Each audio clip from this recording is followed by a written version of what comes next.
Views ఈ వీడియోలో మనం న్యూట్రిషన్ గురించి అయితే చూద్దాం. What is mean by nutrition, how many types of nutritions are they and how many types of nutrients are they, what happens if an organism do not get sufficient amount of nutrients through its diet.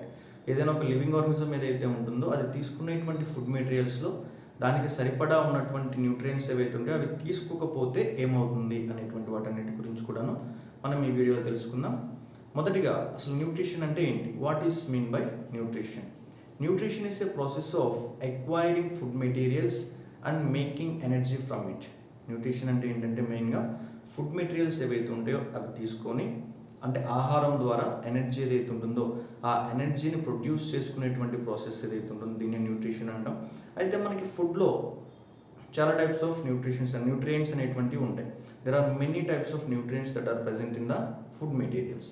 Those are carbohydrates, vitamins, minerals, proteins. ఇవన్నీ కూడాను మనం తీసుకునేటువంటి food మెటీరియల్స్లో ఉంటాయి అన్నమాట, including fats. అంటే ఒక్కొక్క మినరల్కి కానీ ఒక్కొక్క విటమిన్ కానీ సఫిషియెంట్ ఫంక్షన్స్ అయితే ఉంటాయి అన్నమాట. ఫర్ ఎగ్జాంపుల్ మనకి కార్బోహైడ్రేట్స్ ఉన్నాయి. కార్బోహైడ్రేట్స్ మనకి డిఫరెంట్ టైప్స్ ఆఫ్ కార్బోహైడ్రేట్స్ ఉంటాయి. మోనోసాక్రైడ్స్ అనేటువంటివి, పాలిసాక్రైడ్స్ అనేటువంటివి, ఈ విధంగా అనమాట. అయితే ఈ కార్బోహైడ్రేట్స్ మనకి దేనికి ఉపయోగపడతాయి? కార్బోహైడ్రేట్స్ అనేటువంటివి మనకి ఇన్స్టెంట్గా ఎనర్జీ అనేటువంటివి ప్రొడ్యూస్ చేయడానికి ఉపయోగపడుతూ ఉంటాయి అన్నమాట. సో విటమిన్స్ అనేటువంటి దేనికి ఉపయోగపడితే మన బాడీలో మెటబాలిజం ఏదైతే ఉంటుందో అలాగే నార్మల్ ఫంక్షన్స్ ఏవైతే ఉంటాయో అవన్నీ కూడా సక్రమంగా జరగడానికి విటమిన్స్ అనేటువంటివి కూడాను మనకి ఎక్కువగా ఉపయోగపడుతూ ఉంటాయి. అండ్ ఆఫ్టర్ దాట్ ప్రోటీన్స్ అనేటువంటిది దేనికి ఉపయోగపడతాయి? సో ప్రోటీన్స్కి ఇంకొక నేమ్ కూడా ఉంటుందన్నమాట. Proteins are building blocks of muscles, or proteins are the building blocks of the body అని కూడా చెప్తూ ఉంటారనమాట. అంటే మీ బాడీ అనేటువంటిది స్ట్రాంగ్గా ఉండడానికి ప్రోటీన్స్ అనేటువంటివి ఉపయోగపడతాయి. అదేవిధంగా ఇమ్యూన్ సిస్టమ్ ఏదైతే ఉంటుందో ఆ ఇమ్యూనిటీ అనేటువంటిది కూడాను స్ట్రాంగ్గా ఉండడానికి మనకి ప్రోటీన్స్ అనేటువంటివి చాలా ఉపయోగపడుతూ ఉంటాయి అన్నమాట. సో అయితే మనకి అన్ని న్యూట్రియంట్స్ కూడా ఒకే ఫుడ్ మెటీరియల్స్ నుంచి దొరకవు అన్నమాట. సో ఫర్ ఎగ్జాంపుల్ ఫైబర్స్ ఉన్నాయి, అంటే పీచు పదార్థాలు అని పిలుస్తూ ఉంటారు అన్నమాట తెలుగులో. సో ఇవి మనకి కొన్ని ఫుడ్స్లో దొరుకుతూ ఉంటాయి. అలాగే విటమిన్స్ అనేటువంటి కొన్ని ఫుడ్స్లో ఉంటాయి. ప్రోటీన్స్ అనేటువంటి మనకు కొన్నింటిలో కనిపిస్తూ ఉంటాయి అన్నమాట. ఫర్ ఎగ్జాంపుల్ ఎగ్స్లో కానివ్వండి, దాల్లో కానివ్వండి, ఇటువంటి చోట్ల మనకి ప్రోటీన్స్ అనేటువంటి ఎక్కువగా కనిపిస్తూ ఉంటాయి అన్నమాట. అలాగే విటమిన్స్ కనుక మీరు తీసుకున్నట్లయితే లీఫీ వెజిటేబుల్స్లో కానివ్వండి, కాడ్ లివర్ ఆయిల్ కానీ, అలాగే సిట్రస్ ఫ్రూట్స్ ఏవైతే ఉంటాయో వీటిల్లో కానీ మీకు విటమిన్స్ అనేటువంటివి కూడా కనిపిస్తూ ఉంటాయి అన్నమాట. అయితే విటమిన్స్లో కూడా మొత్తం ఒకే రకమైనటువంటి విటమిన్స్ ఉంటాయా అంటే లేదు. Vitamins are also mainly 2 types. Those are water soluble vitamins and fat soluble vitamins అన్నమాట. అంటే నీళ్ళల్లో కరిగేటువంటి విటమిన్లు అలాగే కొవ్వుల్లో కరిగేటువంటి విటమిన్లు అని చెప్తూ ఉంటారు అనమాట. అయితే అసలు ఇవన్నీ కూడాను మనకి న్యూట్రియంట్స్ కిందకు వస్తాయి. సో ఈ న్యూట్రియంట్స్ అనేటువంటి మన బాడీలో లేకపోతే ఏమవుతుంది అంటే దట్ ఆర్గనిజం, ఏ ఆర్గనిజం ఏదైతే ఉంటుందో that is prone to many types of malnutrition diseases. అంటే మాల్ న్యూట్రిషన్ అంటే ఏంటి? ఒకటి లేదా అంతకంటే తక్కువ న్యూట్రియంట్స్ ఉన్నటువంటి ఫుడ్ మెటీరియల్స్ ఏదైతే తీసుకుంటామో దాన్నే మాల్ న్యూట్రిషన్ కింద అయితే మనం చెప్తాం అనమాట. సో మాల్ న్యూట్రిషన్ డిసీజ్లో కూడా డిఫరెంట్ టైప్స్ ఆఫ్ డిసీజెస్ ఉన్నాయి. క్వాషియోర్కర్ అని చెప్తాం, అలాగే మరాస్మస్ అని చెప్తాం. తర్వాత ఒబేసిటీ అనేటువంటిది కూడాను one of the malnutrition డిసీజెస్గా చెప్తూ ఉంటాం అనమాట. అయితే అసలు మనం న్యూట్రిషన్ అలాగే న్యూట్రిషన్ అంటే ఏంటి అనేది తెలిసింది కాబట్టి అసలు న్యూట్రియంట్స్ అనేటువంటివి మనకి ఏ విధంగా ప్రొడ్యూస్ అవుతాయి, అలాగే ఎన్ని టైప్స్ ఆఫ్ న్యూట్రిషన్స్ ఉంటాయి అనే దాని గురించి కూడా ఇప్పుడు మనం చూద్దాం. ఫస్ట్ చూస్తే ఆటోట్రాఫిక్ న్యూట్రిషన్, అలాగే ఇంకోటి కనుక చూసుకున్నట్లయితే హెటరోట్రాఫిక్ న్యూట్రిషన్. మొత్తంగా మనకి 2 types ఆఫ్ న్యూట్రియంట్స్ ఉంటాయి అన్నమాట. 2 types of nutritions modes. One is autotrophic nutrition and second one is heterotrophic nutrition. And while going to the autotrophic nutrition, what are autotrophs and what is mean by autotrophic nutrition?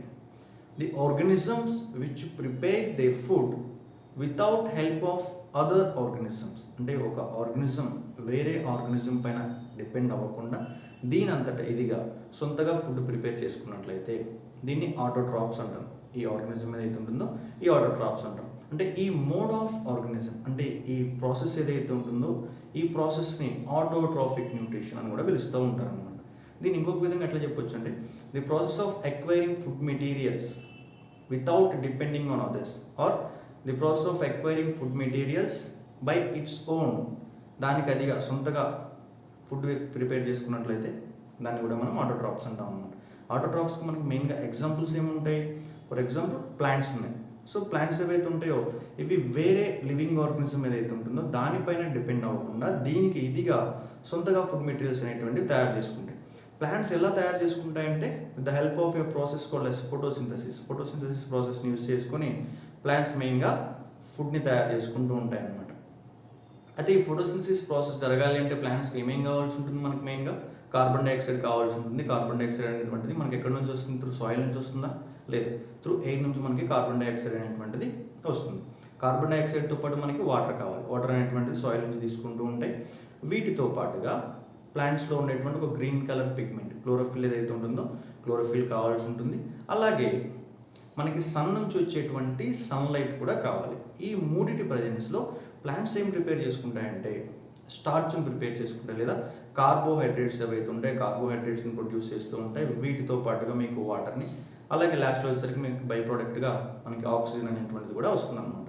అంటే ఇవి వేరే organisms living organisms పైన depend అవ్వకుండా ఇవి సొంతగా food ఏదైతే తయారు చేసుకుంటాయో వీటిని ఆటోట్రాఫ్స్ అంటాము. ఈ ప్రాసెస్ని ఆటోట్రాఫిక్ న్యూట్రిషన్ అని చెప్తూ ఉంటాం అనమాట. ఎగ్జాంపుల్స్ వచ్చేసరికి ప్లాంట్స్ అని చెప్తున్నాం. అలాగే while moving on to the heterotrophic nutrition. What is mean by heterotrophic nutrition? It is the mode of nutrition in which the living organisms depends either directly or indirectly on other organisms for its food requirements. Heterotrophic nutrition అంటే ఏంటంటే ఇందులో ఉన్నటువంటి organisms ఏవైతే ఉంటాయో ఇవి డైరెక్ట్గా కానీ లేదా ఇండైరెక్ట్గా కానీ వేరే ఆర్గనిజమ్స్ పైన వాటి యొక్క ఆహారం కోసం డిపెండ్ అవుతూ ఉంటాయి అన్నమాట. And heterotrophic nutrition is also classified into 3 types. Heterotrophic nutrition అనేటువంటిది 3 typesగా క్లాసిఫై చేయబడింది. అందులో ఒకటి మెయిన్గా చూసుకున్నట్లయితే మనకి సాప్రోఫైటిక్ న్యూట్రిషన్, దీన్నే సాప్రోట్రాఫ్స్ అని కూడా పిలుస్తారు. అలాగే పారాసైటిక్ న్యూట్రిషన్, తర్వాత వచ్చేసరికి హోలోజోయిక్ న్యూట్రిషన్. ఇందులో మనకి సాప్రోఫైటిక్ న్యూట్రిషన్ సాప్రోట్రాఫిక్ న్యూట్రిషన్ అంటే ఏంటి, సో వీటికి ఎగ్జాంపుల్స్గా మనం ఏం చెప్పొచ్చు అనేది కూడా ఒకసారి చూద్దాం. ఈ సాప్రోఫైటిక్ న్యూట్రిషన్ అంటే ఏంటంటే ఇందులో ఉన్నటువంటి ఆర్గనిజమ్స్ ఏవైతే ఉంటాయో ఇవి వీటి ఫుడ్ మెటీరియల్స్ని ఎలా సంపాదించుకుంటాయి అని మనం చూస్తే it acquires it food materials through dead and decaying organic matter which may be plants or animals. Already చనిపోయినటువంటి యానిమల్స్ కానీ ప్లాంట్స్ కానీ ఏవైతే ఉంటాయో వీటి నుంచి ఫుడ్ మెటీరియల్స్ని తీసుకునేటువంటి ఆర్గనిజం ఏదైతే ఉంటుందో వీటిని మనం సాప్రోఫైట్స్ అంటాము. ఈ టైప్ ఆఫ్ న్యూట్రిషన్ని సాప్రోఫైటిక్ న్యూట్రిషన్ అని కూడా మనం చెప్తూ ఉంటాం అనమాట. ఇందులో ఫర్ ఎగ్జాంపుల్ మనం చూసుకున్నట్లయితే డిఫరెంట్ టైప్స్ ఆఫ్ బ్యాక్టీరియాస్ ఉంటాయి. నెక్స్ట్ వన్ వచ్చేసరికి పారాసైటిక్ న్యూట్రిషన్. సో ఈ పారాసైటిక్ న్యూట్రిషన్ అంటే ఏంటి, పారాసైటిక్ న్యూట్రిషన్లో ఆర్గనిజమ్స్ అనేటువంటి ఫుడ్ ఏ విధంగా తీసుకుంటాయి అనేది కూడా ఒకసారి చూడండి. It's a mode of nutrition in which an organism depends upon other organism for it's food materials and it acquires it food materials from the other organism without killing it. For example mosquito ఉంది, దోమ.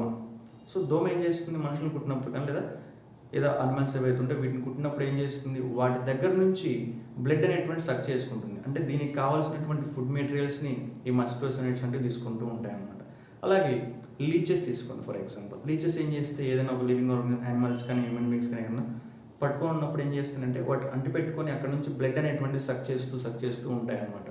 అంతేకాని ఆ టోటల్గా ఉన్నటువంటి organism ఏదైతే ఉంటుందో ఆ organism చనిపోవడానికి ఇవి కారణాలు అనేటువంటివి కావాలన్నమాట. అంటే ఇవి ఆ ఆర్గనిజం చంపేయకుండా వాటి పైన ఫీడ్ చేస్తూ ఉంటాయి అన్నమాట. It feeds on that host organism. ఆ ఆర్గనిజం ఏదైతే ఉందో దానిపై నుంచి ఫుడ్ అనేటువంటి తీసుకుంటూ ఉంటాయి వాటిని చంపేయకుండా. ఈ టైప్ ఆఫ్ న్యూట్రిషన్నే పారాసైటిక్ న్యూట్రిషన్ అని చెప్తాం. వీటికి ఎగ్జాంపుల్స్ వచ్చేసరికి మస్కిటోస్ కానీ లీచెస్ ఈ విధమైనటువంటి ఉంటాయి అన్నమాట.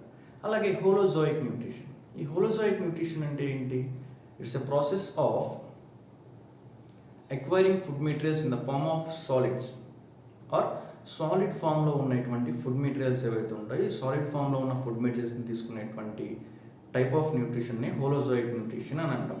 దీనికి ఎగ్జాంపుల్ వచ్చేసరికి హ్యూమన్ బీయింగ్స్ కానీ క్యాట్స్, డాగ్స్ ఎట్సెట్రా ఇలాంటివన్నిటిని కూడాను మనం వీటికి ఎగ్జాంపుల్స్గా చెప్పొచ్చు అనమాట.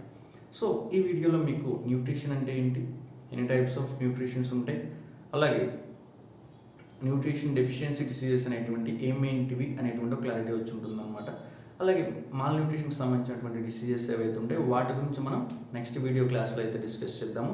మాల్ న్యూట్రిషన్ అంటే ఏంటి, మాల్ న్యూట్రిషన్లో ఎన్ని టైప్స్ ఆఫ్ డిసీజెస్ ఉంటాయి, సో ఆ డిసీజెస్ వచ్చినటువంటి పర్సన్స్ ఎవరైతే ఉంటారో వాళ్ళకి సిమ్టమ్స్ అనేటువంటివి ఏ విధంగా ఉంటాయి అనేది కూడా ఈ వీడియోలో మనం అంటే నెక్స్ట్ వచ్చేటువంటి వీడియోలో చూద్దాం. Thank you for watching.